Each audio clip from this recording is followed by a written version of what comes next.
Ça y est, le championnat de National 2, ça reprend ce week-end avec samedi la première journée de la saison 2022-2023. Bonjour à tous et bienvenue dans Replay N2. On est resté ensemble durant tout l'été avec plusieurs interviews d'artisans, d'acteurs de ce championnat de National 2 qui vont donc prendre part à cette saison si particulière. On y reviendra en fin d'émission pour expliquer un petit peu les modalités, mais on va encore continuer d'accueillir un acteur et peut-être un acteur principal de ce championnat. Il l'était la saison dernière avec Bergerac, c'est l'entraîneur bergeracois Erwan Lanuzel. Bonjour Erwan. Bonjour.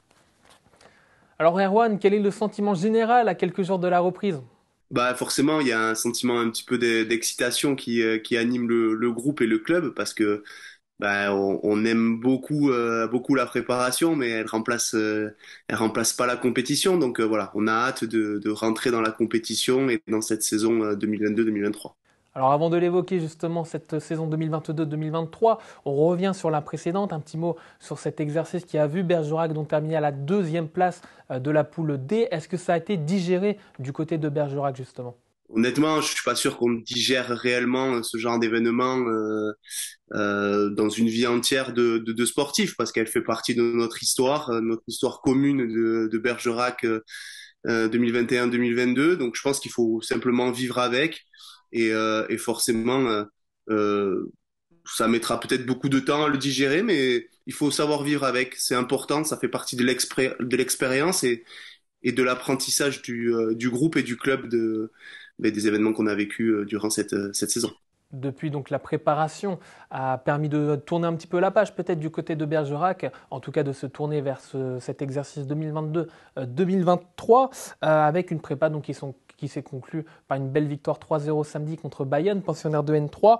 Justement, est-ce que vous sortez satisfait de cette préparation estivale? Elle est intéressante parce qu'on a essayé de limiter la casse sur le nombre de blessures. Donc on a essayé d'être performant là-dessus.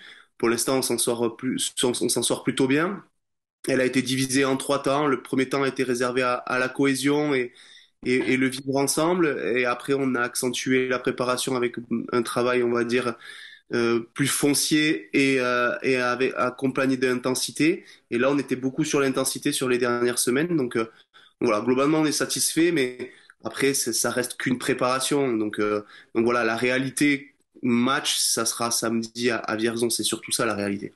Même question Erwan, et pour le mercato, est-ce que vous êtes plutôt satisfait de ce qui s'est passé au niveau du marché des transferts à Bergerac? Est-ce que vous avez tous vos outils à disposition pour cet exercice 2022-2023?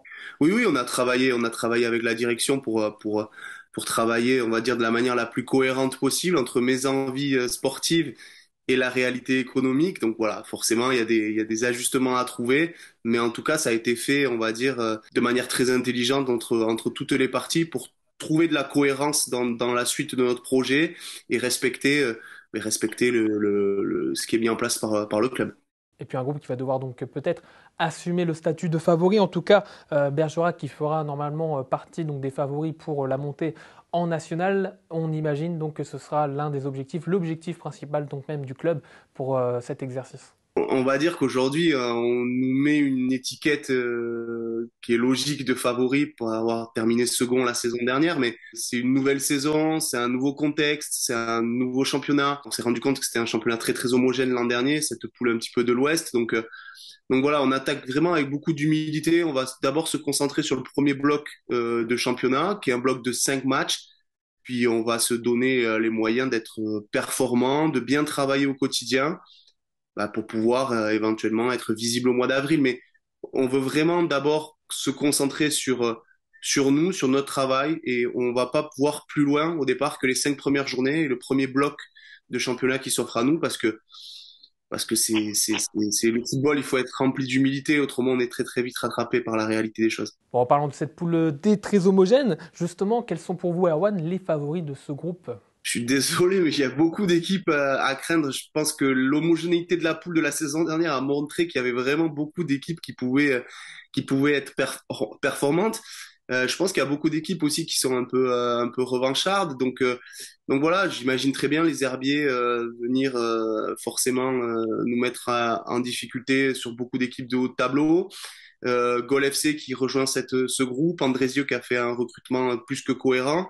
Et puis, il faut pas oublier Angoulême qui a fait une très très belle saison la saison dernière aussi. Donc, il y a beaucoup d'équipes et j'en oublie certainement, mais Andrézieux aussi qui a performé, qui a fait un recrutement très très intelligent. Donc, il y a beaucoup d'homogénéité dans cette poule avec des réserves pro. Dans la poule, aujourd'hui, il y a 3 seconds. Il y a Andrézieux qui était aussi là, pas loin. Il y a Gol FC, second la saison dernière de la poule C. Lorient, second de la poule B. Bergerac, second de la poule D. Donc, voilà, beaucoup d'homogénéité dans la poule. Donc, une réforme aussi qui va impacter beaucoup d'équipes. Donc, voilà, il faut vraiment avancer avec beaucoup d'humilité pour pouvoir trouver notre place dans ce championnat-là. Et c'est simplement le travail au quotidien qui nous permettra d'avancer, d'avancer dans la saison.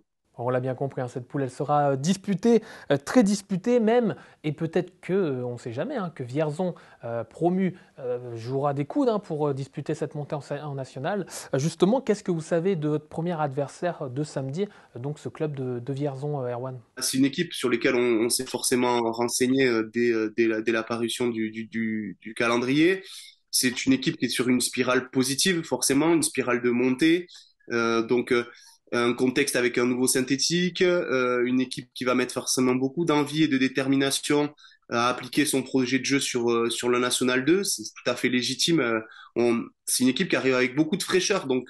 Donc voilà, ça sera un match qui sera très compliqué, avec des individualités qui se mettent aussi en avant et à travers un projet de jeu collectif qui est quand même assez bien mis en place. Donc on sait qu'on aura affaire à quelque chose de très très dynamique, très très heureux de découvrir forcément le championnat national 2 et qui va mettre beaucoup d'envie et de détermination pour pouvoir prolonger leur série qu'ils ont mis en place depuis leur accession au National 3. Alors tout à l'heure, Erwan, et ce sera le dernier mot, on parlait de ce match contre Bayonne samedi, le dernier match de préparation remporté contre Bayonne 3-0, durant lequel Hamilton Beltran a été victime d'un accident. Est-ce que vous avez de bonnes nouvelles à nous apporter concernant donc votre joueur? Mais Hamilton a donc eu un pneumothorax, donc il a été opéré lundi matin, pardon. Et pour l'instant, les nouvelles sont plutôt positives, mais on attend un retour dans la journée de mercredi qui nous donnera un petit peu la suite à donner. Mais en tout cas, ce qui est sûr, c'est qu'il ne pourra pas participer au match de Vierzon et certainement pas non plus au match de Bourges juste après. Donc voilà, c'est frustrant parce que ça arrive sur un peu une situation assez évitable à mon sens. Donc voilà, un peu de frustration surtout pour le joueur qui s'était bien préparé pour pouvoir éventuellement faire partie du groupe qui se déplacera à Vierzon. En tout cas, on lui souhaite un bon rétablissement et on espère le revoir très vite sur les terrains. Et puis, on souhaite surtout une bonne saison au club de Bergerac dans cette, on l'a dit, très relevée poule D. Poule D, merci beaucoup. Merci Erwan. Nous, on va conclure cette émission avec 2-3 modalités pour cette saison 2022-2023 qui s'annonce particulière pour le National 2, tout comme l'ensemble du football français, avec pas mal de refontes. Justement, dans le cadre de la refonte des championnats français, le National 2 va subir non pas 3 descentes par groupe comme habituellement, mais 4. Et puis, il y aura également 2 places réservées pour les moins bons 11e de chaque groupe, donc tout groupe confondu. Donc, il y aura pas mal de descentes cette saison. La lutte s'annonce serrée, on l'a bien compris avec Arwan Lanuzel, que ce soit pour la montée comme pour la descente. Ça s'annonce passionnant et ce sera à suivre avec Foot Sport et Foot National durant toute la saison à travers cette émission Replay N2 tous les mardis à 18h et puis avec Denis Balbir également, le grand retour de Live N2 tous les vendredis à 18h pour évoquer donc la journée qui arrive, le week-end tout simplement, avec pas mal d'interviews, des moments forts. Ce sera donc dès ce vendredi le grand retour de Denis Balbir, notez-le bien. En tout cas, nous on se retrouve mardi prochain pour débriefer la première journée de National 2. On aura toutes les images fortes, les grands formats, etc. Donc tout ce dont vous aviez l'habitude la saison dernière, c'est de retour dès mardi prochain. Mais avant ça, je l'ai dit, rendez-vous déjà vendredi 18h avec Denis Balbir. En attendant, portez-vous bien et on se retrouve mardi prochain, même heure, même topo. Salut à tous.